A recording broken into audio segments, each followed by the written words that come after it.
and welcome to another video in which I'll be sharing the This Might Hurt Tarot deck by Isabella Rotman with you.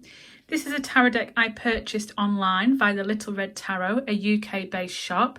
There are two options available when you purchase this deck, either pearlescent edging or a darker edging.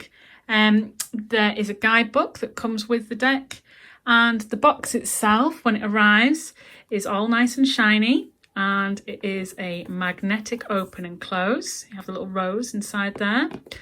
It's really nice and sturdy, so it's ideal for storing the deck in. The guidebook itself is black and white printed. It is in total 180 pages long. The guidebook features some information upon the deck and history of tarot, and there are some spreads.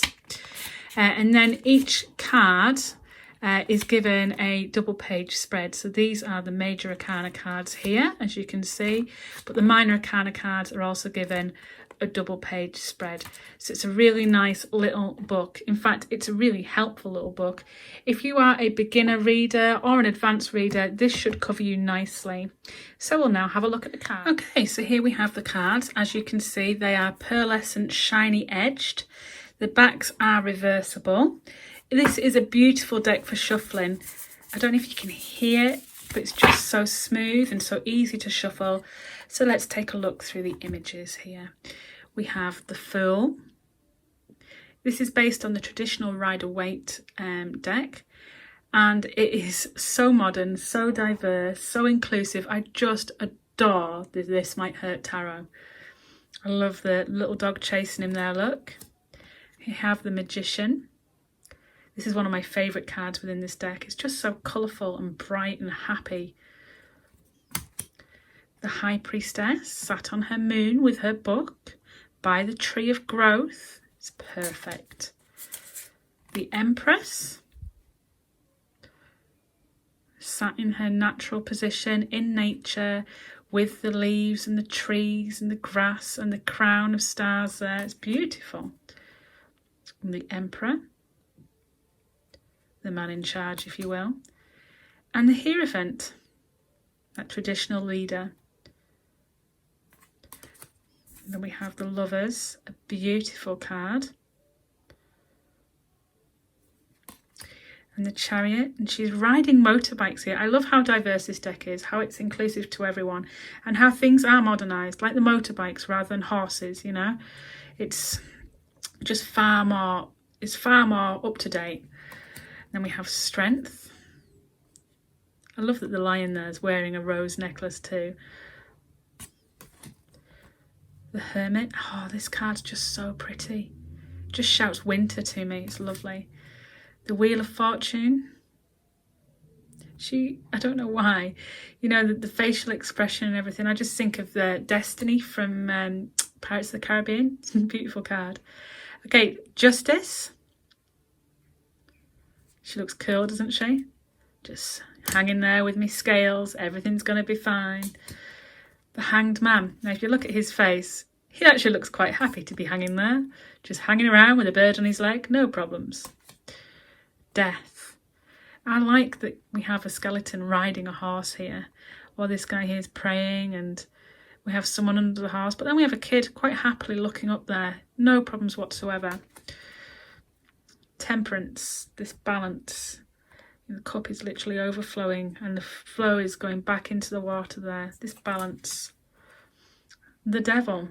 Well, what a figure. It's not quite the same as the Light Seers in terms of that really nice looking devil. I wouldn't say this is a nice looking devil at all. The Tower. It's like a lighthouse. Isn't it pretty? And the beautiful star card there. Absolutely wonderful. And then we have the Moon and the Sun. This sun is just so lovely with the infant there riding the dog and the sun, just like, hey, having fun. Judgment and the World. How lovely is that? And the cup's being held like a cup of coffee, you know, just, oh, it's just so lovely. And the circle is a snake there, literally, you know, two snakes. So moving on to the minor arcana, we have the Wands, the Ace of Wands, and the Two of Wands. You see the meaning is in the cards. It's so easy to read this deck. You have her there looking at the maps and thinking of her travel.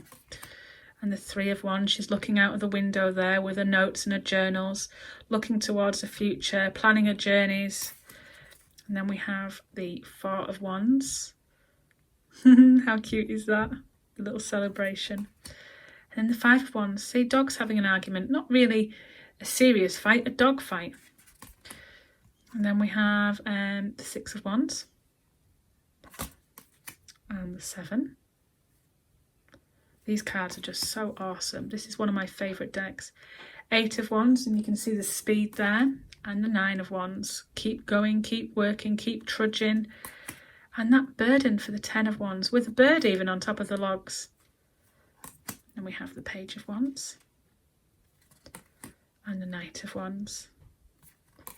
And the Queen of Wands. And the King of Wands. And you'll see not all of the figures are within the same role. So we have a woman here rather than a man, for example, for the king. You know, we needn't have men or women. It doesn't matter. Ace of Cups. And this is like the Temperance card here because we have that overflow again. It's lovely. The Two of Cups. And the Three of Cups. That joyous kind of sisterhood, get together, happiness. Oh, how wonderful is this for the Four of Cups? She's been offered a brew there, but she's like, no, I'm not bothered. I'm just going to sit by this tree and I'm disappointed with life and I'm looking onto the fields that are greener. And then we have the Five of Cups.